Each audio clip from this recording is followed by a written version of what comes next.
अब हजुरको फोनको स्क्रिनमा लाइन आयो भने नातिनुस्। अब एमटीएस ल्याब छँदैछ नि मजाले रिपेयर गर्न मिल्छ।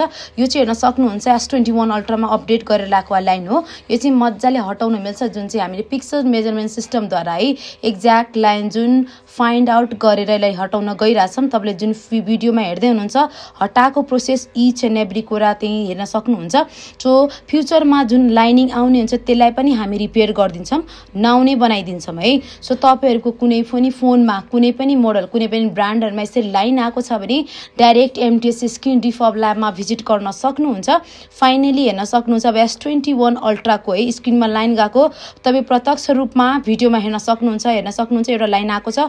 अब हेर्दै गर्नु होला है, मजाले रिपेयर र हटेको केसेस हेर्न सक्नुहुन्छ। हेर्नुहोस् है, हेर्दै हुनुहुन्छ नि। सो अब तपाईँहरूको फोनमा लाइन आयो भने नातिकन एमटीएस ल्याब आउन सक्नुहुन्छ। फाइनली S21 अल्ट्राको लाइनिङ गएको छ जम्मा 4000 मा। सो फटाफट एमटीएस ल्याब भिजिट गर्नु र यो टिकटक आइडीलाई फलो गरेर आफ्नो फोन स्क्रिन बनाउन सक्नुहुन्छ।